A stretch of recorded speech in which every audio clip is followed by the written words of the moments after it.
Hey everybody, hey y'all, welcome back to the channel and the Divine Priestess. As you can tell from the title of the video, we're talking about church hurt. So this is an interesting subject because I myself have definitely experienced several instances of church hurt, okay? To the point where at some point in my spiritual journey, I started to hate the church, right?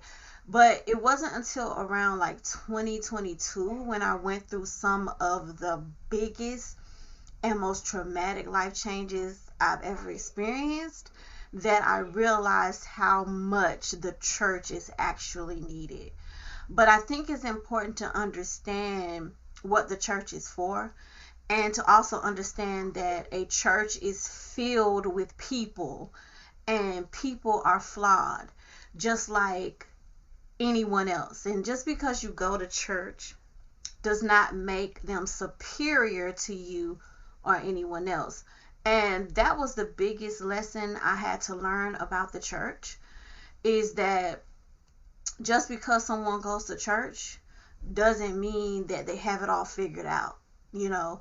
But a lot of times when you're going through that church hurt, you're not really necessarily thinking about a bigger perspective of understanding things, right? So I have a couple of instances of personal church hurt myself.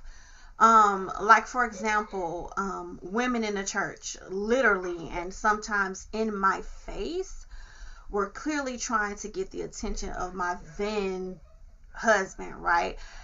You guys, literally to the point where I actually had to confront these women. Yeah, on two different occasions, two different women, right? And let me just say, neither one of them tried to deny what they were doing, right? And I was so distraught by this whole thing that I was really confused. Like, these are supposed to be women of God. These are supposed to be, women. You're not supposed to covet, you're not supposed to want what the next person has. And it's like, I know these women because I had been going to this church for several years before I brought my, husband in, and I never saw this kind of energy from them until I brought him into the church, right? And so I remember I was talking to an elder at that time, and I was telling her about what I was experiencing with these women. And I'll never forget because she stopped dead, and just looked at me dead in my eyes. And she was like, it's a demonic spirit of lust. And I'll never forget her face because she was so deadly serious about it, right?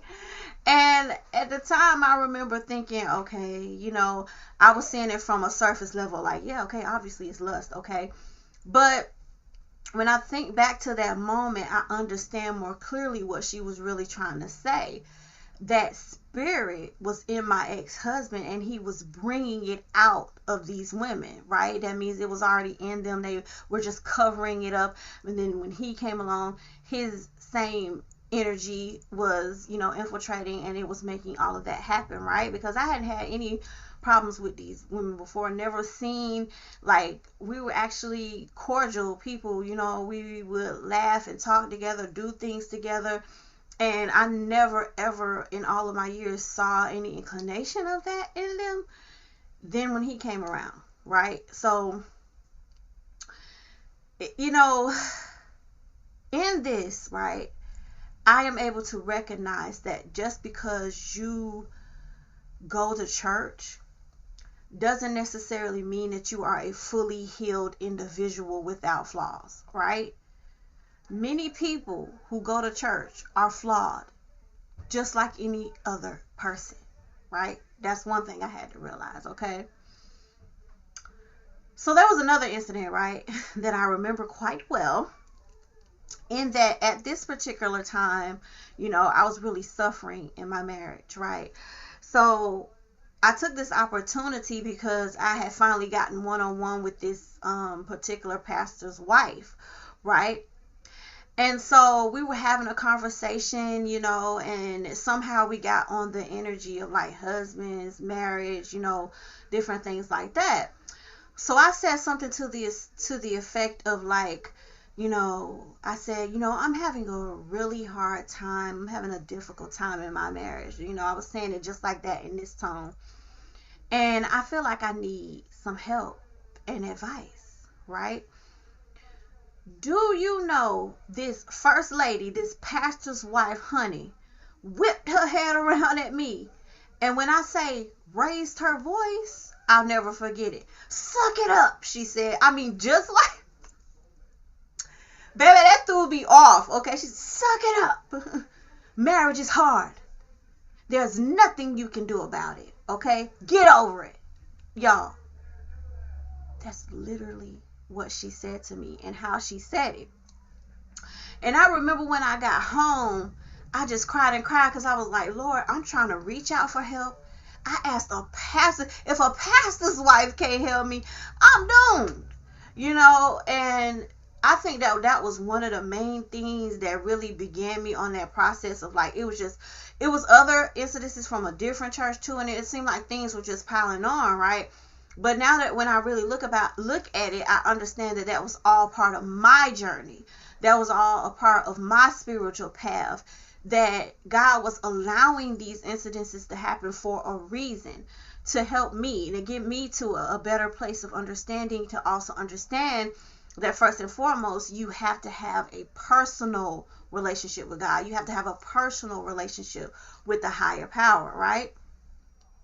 So eventually I stopped going to church altogether, but mostly it was because when I stopped going to church at that time, it was because I wanted a clean slate. I wanted to, how sometimes we get into religion and our beliefs and everything, how we carry on in our lives because of what we were shown, because of what someone says, our parents say, or people around you when they're adults, they're driving this in.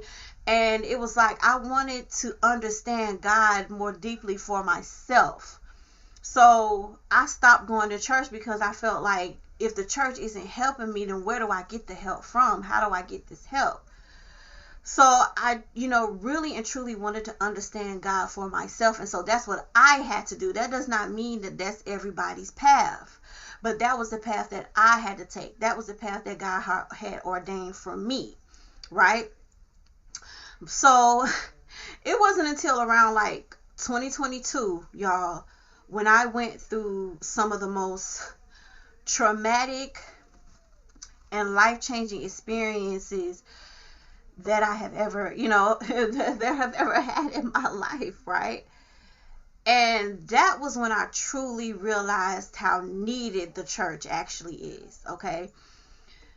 God just kept speaking through these preachers when I would go to church or when I would watch it online, and it would be the exact same things that I'm like going through my life, and then they would tell me you get through it. And guess what? I did get through it. And then, they would say that this and that and the third is going on. I mean, God was literally speaking through these preachers to my situation, speaking life into my situations. And like, I'm a real Pentecostal type of girl, so I like to, get my praise on, I like how my ancestors did it, when they used to dance around the fire. I do have Native American in me, and also, my African heritage. This is what we did. We danced, and we, got that energy out and flowing. Like, I'm a Pentecostal type of girl, so I'm really into like, getting your dance on, getting your run on, getting your shout on, right? That's me.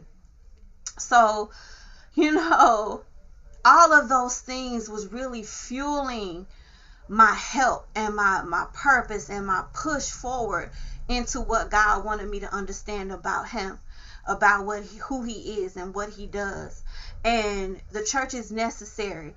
But at the same time, going to church does not make you better than anyone else, right? You can still have a beautiful, healthy relationship with God without having to go to church.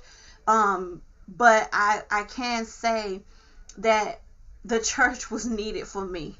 The church was needed for me. Even when I was going through, honestly, even when I was going through those church hurts, the church was there for me in more ways than the negative. You know what I'm saying? Like, there was a whole lot of positives when I think about the church. It was a whole lot of positives, versus those challenges and those negative situations. And it really made me realize that You looking for perfection in the church, you're not going to find it, because humans are imperfect beings, and the church is ran by humans and of course God. But that's also out here in this real world. God rules everything, but at the same time, there's good and evil, and there's good and evil in everything, and that is including the church, y'all.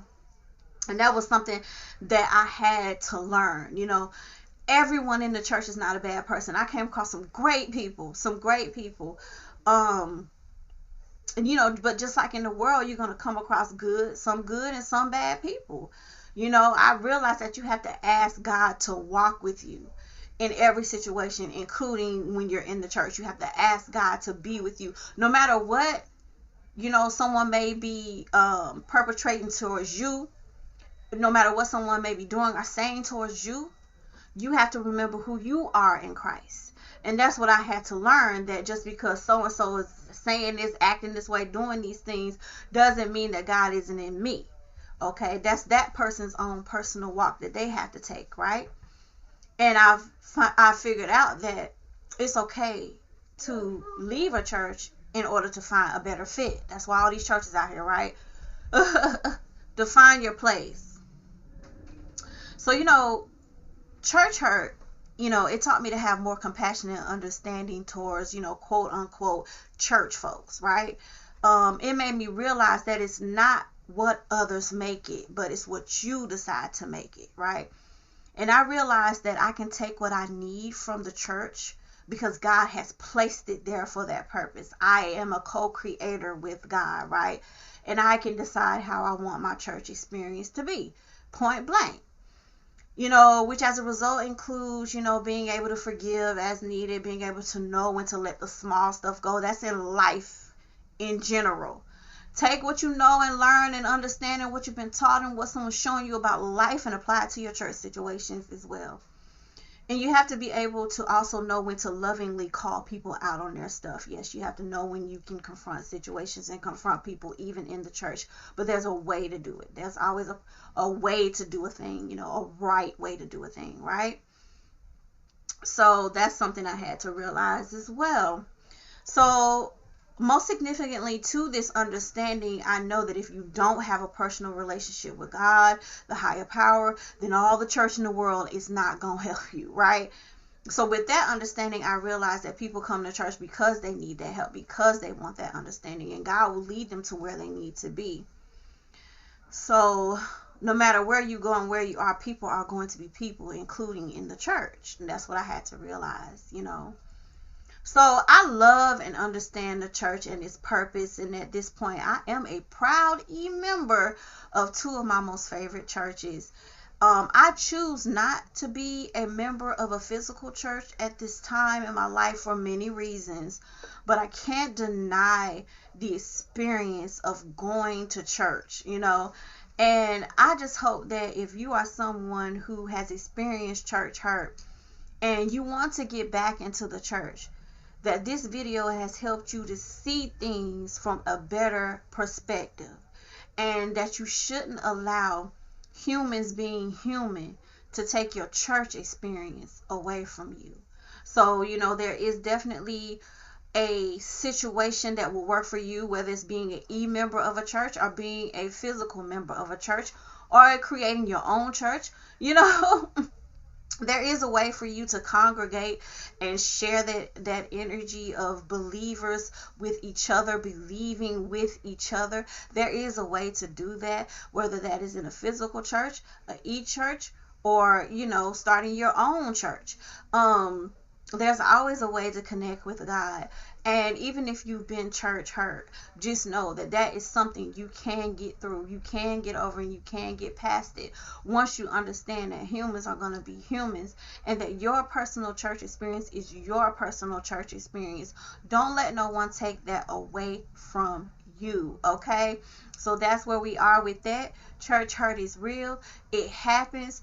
But there's ways to get through it, and God will walk you through it and work you through it in your own beautiful divine timing. Okay, so thank you guys for watching, and if you have not